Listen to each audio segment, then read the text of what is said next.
देखें, last video में हम लोगों ने बात करी थी सेल इंजरी के बारे में, ठीक है।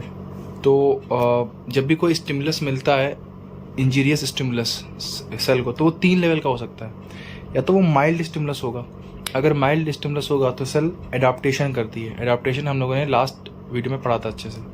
अगर थोड़ा सा और मॉडरेट लेवल का होता है तो सेल में होती है रिवर्सिबल सेल इंजरी, और अगर और थोड़ा सा सीवियर है तो फिर सेल में होती है फाइनली इरिवर्सिबल सेल इंजरी।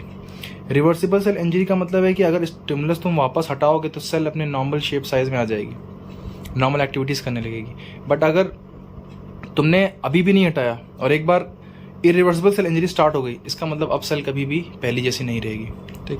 हम लोगों ने एडाप्टेशन पढ़ लिया था, मतलब हम लोगों ने यहाँ तक पढ़ लिया था।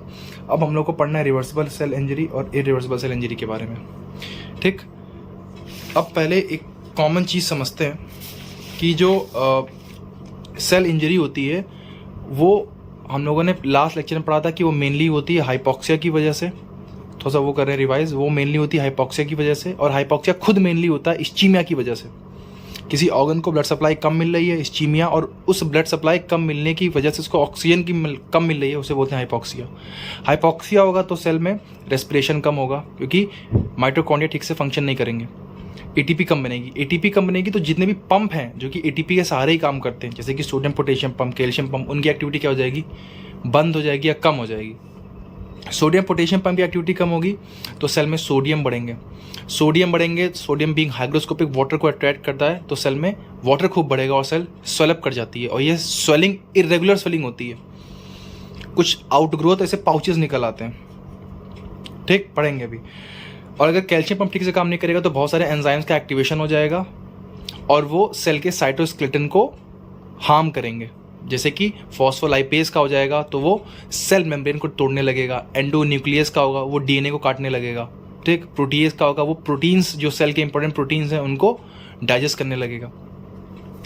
फिर इसके अलावा होता है लैक्टिक एसिडोसिस, क्योंकि एरोबिक रेस्पिरेशन हो नहीं रहा है तो लैक्टिक एसिड की कंसंट्रेशन सेल में बढ़ेगी, उसकी वजह से होती है डीएनए की क्लम्पिंग, क्योंकि पीएच कम होने लगती है, ठीक। और लास्ट है लाइसोसोम एंजाइम रिलीज। लास्ट में जो जब बिल्कुल टर्मिनल स्टेजेस आती हैं सेल इंजरी की, तो लाइसोसोम अपने एंजाइम्स रिलीज करना स्टार्ट कर देता है, ठीक। अब एक चीज़ बहुत ध्यान से समझें, ये वाला पार्ट जो था स्वेलिंग और एंजाइम एक्टिवेशन वाला, ये होता है चाहे इरिवर्सिबल सेल इंजरी हो चाहे रिवर्सिबल सेल इंजरी हो, दोनों में होता है, ठीक। डीएनए क्लम्पिंग ये मेनली स्टार्ट हो जाता है रिवर्सिबल सेल इंजरी से ही, ठीक। और ये जो लाइसोसोम एंजाइम रिलीज होता है ये होता है मेनली इरिवर्सिबल सेल इंजरी में, क्योंकि जब ये स्टार्ट हो गया इसका मतलब सेल ने हार मान ली है, सेल ने हाथ खड़े कर दिए, लाइसोसोम ने मतलब लाइसोसोम जान गया कि अब कुछ नहीं होने वाला है, तो वो सुसाइड करने पे आ गया है। तो ये होता है इरिवर्सिबल सेल इंजरी में, ठीक। हम लोग एक एक करके पढ़ते हैं कि रिवर्सिबल सेल इंजरी में क्या चेंजेस आते हैं और इरिवर्सिबल में क्या आते हैं। सबसे पहले हम लोग पढ़ेंगे रिवर्सिबल सेल इंजरी। ध्यान से देखें, देखिए रिवर्सिबल सेल इंजरी में मेनली 6 चेंजेस आपको ध्यान रखने हैं, मेनली 6 चेंजेस। सबसे पहले मैंने कहा था सेलुलर स्वेलिंग, ये तो इरिवर्सिबल में भी होगी, रिवर्सिबल में भी होगी, ठीक। सेकंड, जब सेल स्वेलअप करती है तो उसी के साथ एंडोप्लाज्मिक रेटिकुलम भी स्वेल करने लगता है, ठीक। सेल में प्रोटीन सिंथेसिस डिक्रीज हो जाती है और कुछ एबनॉर्मल स्ट्रक्चर देखने को मिलते हैं, इन्हें बोलते हैं माइलिन फिगर्स, वही बात करेंगे इनके बारे में। इसके अलावा कुछ माइटोकॉन्ड्रिया के अंदर स्मॉल एमॉर्फस डेंसिटीज देखने को मिलती हैं, कुछ स्मॉल एमॉर्फस सब्सटेंसेस स्टेन होते हैं जब सेल रिवर्सिबल सेल इंजरी में जा रही होती है। और लास्ट क्या होता है, डीएनए क्लम्पिंग होती है, ठीक। अब पढ़ते हैं इनको डिटेल में, तो ध्यान से देखें। वही सबसे पहले क्या हुआ, पंप ने काम करना बंद किया, सोडियम पोटेशियम पंप। सेल में सोडियम ज़्यादा तो बाहर से पानी को अट्रैक्ट करेगा और सेल स्वेलअप कर जाएगी। ये स्वेलिंग इरेगुलर होती है, ऐसे कुछ आउटग्रोन पाउचेस निकल के आते हैं, आउटग्रोन पाउचेस, और इन्हें बोलते हैं ब्लब, ठीक। तो cellular swelling with bulb formation. Next, अब जब सेल स्वेलअप कर रही है तो एंडोप्लाज्मिक रेटिकुलम जो सेल के अंदर है वो भी पानी को एब्जॉर्ब करता है, वो भी स्वेलअप करने लगता है।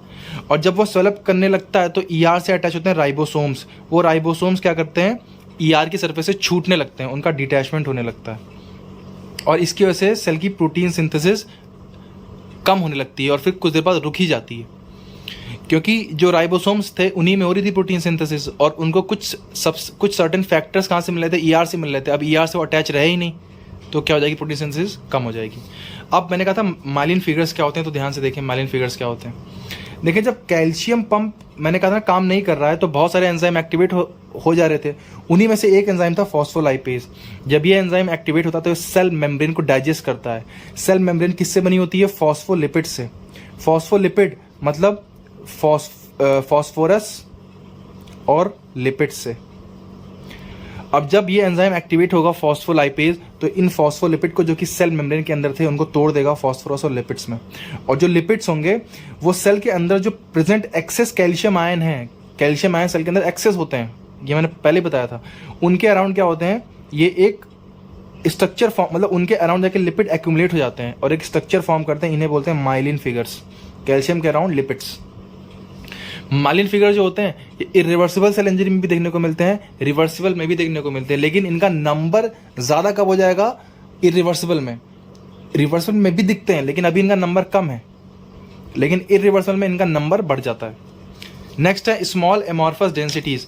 माइटोकॉन्ड्रिया के अंदर ये देखिए कुछ स्मॉल एमॉर्फस डेंसिटीज दिखने को मिल रही हैं, ठीक।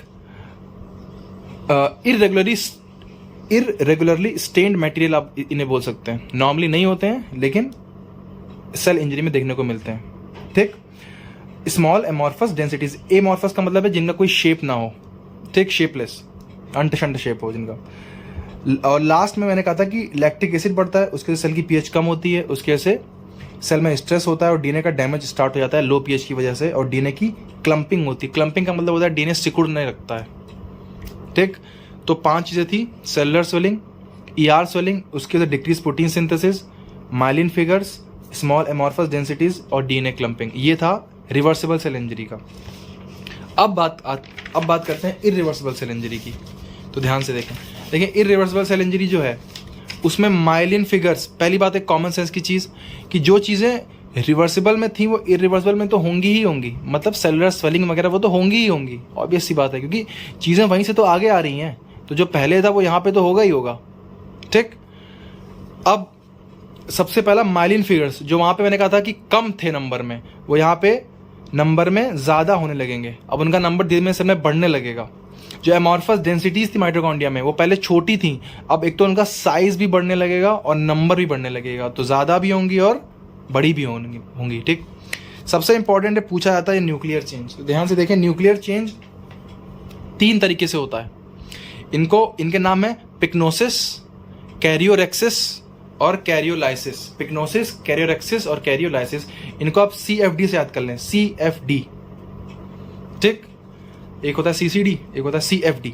देखें, C for condensation of nucleus, जो न्यूक्लियस होगा वो कंडेंस करने लगेगा पहले तो। सेकेंड है फ्रेगमेंटेशन ऑफ न्यूक्लियस, फिर वो कंडेंस न्यूक्लियस के फ्रेगमेंट्स होने लगेंगे, ये देखिए फ्रेगमेंट्स होने लगे। और लास्ट है कैरियोलाइसिस, फिर जो फ्रेगमेंट्स थे उनका डिसोल्यूशन होने लगता है। सबसे पहले कंडेंसेशन हुआ, फिर फ्रेगमेंटेशन हुआ, फिर डिसोल्यूशन हुआ। कंडेंसेशन को बोलते हैं पिक्नोसिस, फ्रेगमेंटेशन को बोलते हैं कैरियोरेक्सिस और डिसोल्यूशन को बोलते हैं कैरियोलाइसिस, ठीक है। नेक्स्ट है, मैंने कहा था ना लाइसोसोम एंजाइम रिलीज, ये तब होता है जब सेल इरिवर्सिबल सेल इंजरी की स्टेट में आ जाती है। इसका मतलब अब सेल ने हाथ खड़े कर दिए हैं, वो जान गया कि अब जीवन का बचना मुश्किल है। तो लाइसोसोम के जो बैग होते हैं वो फट जाते हैं, जो लाइसोसोम के एंजाइम्स होते हैं वो सेल में रिलीज हो जाते हैं, सेल को डाइजेस्ट कर देते हैं पूरा, उसके बाद वो ब्लड में भी रिलीज हो जाते हैं। Lysosome enzyme release in blood, ठीक। और ये हमारे लिए मार्कर की तरह काम करते हैं, ठीक। अब देखो मार्कर का क्या काम होता है, तो देखो मान के चलो कि मान लो कोई एक बॉडी में ऑर्गन डैमेज है, हमें नहीं पता कौन सा ऑर्गन डैमेज है, हो सकता है वो हार्ट हो सकता है वो किडनी हो सकता है कुछ भी हो, लीवर हो, ठीक। तो हम क्या करते हैं, हम ब्लड टेस्ट करते हैं। अब ब्लड टेस्ट मान लो हार्ट डैमेज है, ठीक है। तो हार्ट जब डैमेज हुआ तो जो हार्ट की मसल्स सेल्स थी, जो उनमें इंपॉर्टेंट बायोमार्कर्स थे, वो जब लाइसोसोम ने सेल को तोड़ा फोड़ा तो वो ब्लड में आके रिलीज हो गए। नॉर्मली वो ब्लड में या तो बहुत कम होते हैं या तो होते ही नहीं है, लेकिन जब कार्डियक सेल डैमेज हो चुकी है पूरी तरीके से और वो सारा मटेरियल खून में आ चुका है, तो अब वो पर्टिकुलर मार्कर्स होते क्या बेसिकली, एंजाइम्स ही होते हैं, एंजाइम्स या फिर कुछ केमिकल्स, उनकी जो अमाउंट था वो सेल में बढ़ने लगता है। तो हम सिंपल ब्लड टेस्ट करके ये बता सकते हैं कि कौन सा ऑर्गन डैमेज हुआ है। सोचो कितना बढ़िया, ब्लड टेस्ट कर रहे हो तुम और तुम ऑर्गन कौन सा डैमेज ये बता दे रहे हो। तुम्हें पैथोलॉजी करने की ज़रूरत ही नहीं है, उसकी बायोप्सी करने की ज़रूरत ही नहीं। मान लो हार्ट डैमेज हुआ तो कुछ बायोमार्कर्स होते हैं, जैसे कि क्रिएटिन काइनेज, ट्रोपोनिन टी, तुम इनका टेस्ट करोगे, ब्लड टेस्ट करोगे सिंपल, और अगर ब्लड टेस्ट में इनका अमाउंट बहुत ज़्यादा एलिवेटेड आ रहा है तो तुम जान जाओ कि हार्ट की सेल्स डैमेज हो रही हैं, मतलब हार्ट की सेल्स में इंजरी है, और वो भी कौन सी, इरिवर्सिबल सेल इंजरी है, मतलब बहुत ज़्यादा बात आगे बढ़ चुकी है। ठीक, with the help of marker enzymes we can know the location of injury by blood test, no requirement of biopsy. ठीक, अच्छा ये हो गया। और लास्ट में फिर क्या होता है, मेम्ब्रेन रप्चर कर जाती है भाई, जो सेल की मेम्ब्रेन होती है वो रप्चर कर जाती है, जो भी इंजर्ड सेल होती है, और फिर सारा मटेरियल कहाँ आता है, ब्लड में आ जाता है। ठीक, लाइसोसोम एंजाइम रिलीज होगा, वो मेम्ब्रेन को रप्चर कर देगा, और फिर सारा जो ये तीन तमाशा था वो कहाँ आ जाएगा, ब्लड में आ जाएगा। ठीक, अब थोड़ी बहुत बात कर लेते हैं मार्कर्स की। देखिए मार्कर एंजाइम क्या होते हैं, तो इसमें से एग्जाम्पल पढ़ते हैं। सबसे पहले मायोकार्डियल इन्फार्क्शन।